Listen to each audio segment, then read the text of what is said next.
दोस्तों, हमारी जमीन पर टोटल 7 कॉन्टिनेंट है और अंटार्कटिका दुनिया का 5वां सबसे बड़ा कॉन्टिनेंट है जो पूरा का पूरा बर्फ से भरा हुआ है।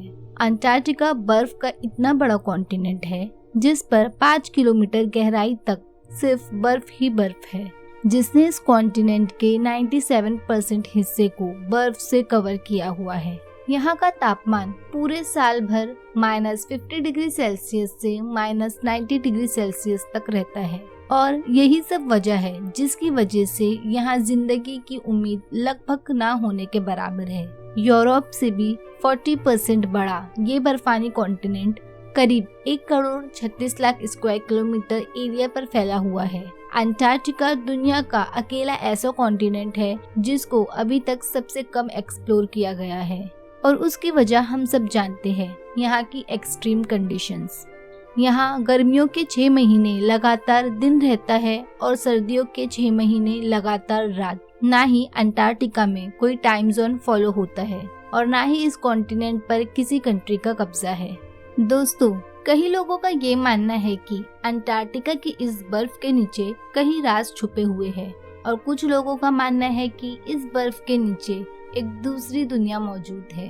बाज लोगों का ये ख्याल है कि इस बर्फ की तह के नीचे एलियंस की स्पेसशिप फ्रोजन हालत में मौजूद है और कुछ लोगों का ये मानना है कि यहाँ हिटलर की खुफिया मिलिट्री बेस मौजूद है।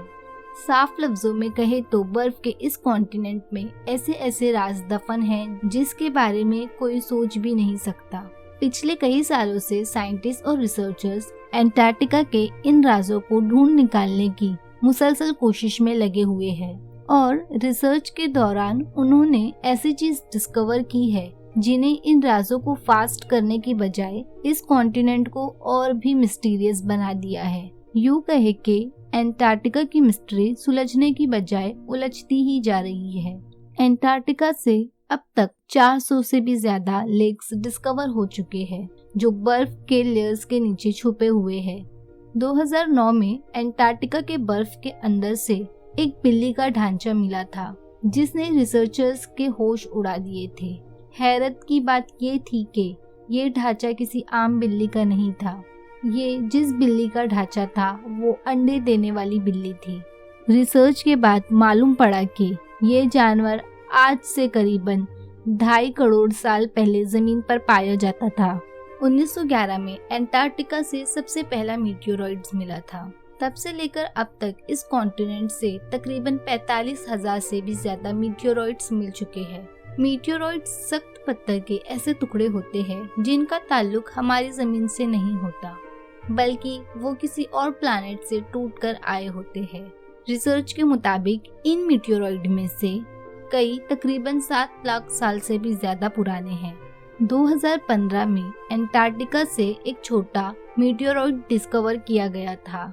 रिसर्च के बाद मालूम पड़ा कि ये मीटियोरॉइड कहीं और से नहीं बल्कि मार्स से टूटकर आया था, क्योंकि इनमें ऐसे बैक्टीरिया मौजूद थे जो मार्स पर पाए जाते हैं। 2014 में आर्कियोलॉजिस्ट ने अंटार्कटिका से एक ऐसी चीज डिस्कवर की जिसने सबको हैरत में डाल दिया था। आर्कियोलॉजिस्ट को रिसर्च के दौरान 3 इंसानी खोपड़ियां मिली जो अंटार्कटिका से मिलने वाली पहली इंसानी खोपड़ियां थी। नॉर्मल खोपड़ियों के मुकाबले ये खोपड़ियां बिल्कुल अलग थी क्योंकि इनके सर इंतहा से ज्यादा बाहर निकले हुए थे। इस तरह की खोपड़ियां साइंटिस्ट को इजिप्ट से भी मिल चुके हैं, जो इस बात की तरफ इशारा देती है कि शायद आज से हजारों साल पहले अंटार्कटिका में भी लोग रहा करते थे जिनका कोई न कोई ताल्लुक एशियंट इजिप्ट सिविलाइजेशन से भी जरूर रहा होगा।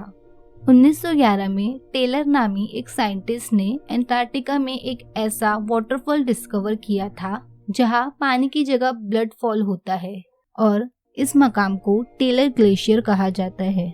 कई सालों तक यही माना जाता रहा था कि इस ग्लेशियर के अंदर से खून बहता है, लेकिन रिसर्च के बाद मालूम हुआ कि इस ग्लेशियर के नीचे एक बहुत बड़ा पानी का डैम मौजूद है और इस पानी में समुद्र के पानी से भी 3 गुना ज्यादा सॉल्ट मौजूद है और इसके साथ इस पानी में पहाड़ों से निकलने वाला आयरन भी मौजूद है और जब ये पानी ग्लेशियर से बाहर निकलता है तो पानी में मौजूद आयरन हवा में मौजूद ऑक्सीजन से मिलकर आयरन ऑक्साइड बनाता है और यूं पानी रेड कलर में बदल जाता है।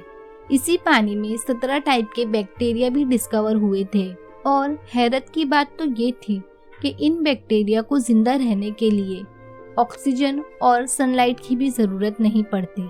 साइंटिस्ट और रिसर्चर्स का ये मानना है कि ये बैक्टीरिया उन प्लैनेट्स पर मौजूद होते हैं जहां ऑक्सीजन और सनलाइट नहीं होती है। लेकिन ये बैक्टीरिया हमारी जमीन पर कहां से आए, ये राज भी एंटार्क्टिका मिस्ट्री को मजीद उलझा रहा है। साइंटिस्ट को करीब 1.5 करोड़ स्क्वायर किलोमीटर पर फैले बर्फ के इस कॉन्टिनेंट से कुछ ऐसे सबूत मिल चुके हैं जो इस बात की गवाही देते हैं कि आज से लाखों साल पहले भी एंटार्क्टिका पर लाइफ एग्जिस्ट करती थी और ये जगह भी रहने के काबिल हुआ करती थी। 1980 में रिसर्चर को डायनासोर के ढांचे मिले थे और तब से लेकर अब तक यहाँ से कई डायनासोर्स, प्लेज़ोसॉर्स और मोज़ोसॉर्स के ढांचे मिल चुके हैं और रिसर्च से मालूम पड़ा कि ये ढांचे तकरीबन 70 लाख साल पुराने हैं, यानी उस वक्त ये जगह रहने के काबिल हुआ करती थी। तो दोस्तों, आज की वीडियो में इतना ही। अगर वीडियो अच्छा लगा तो लाइक करें और नीचे कमेंट करके बताएं और अपने दोस्तों के साथ शेयर ज़रूर करें।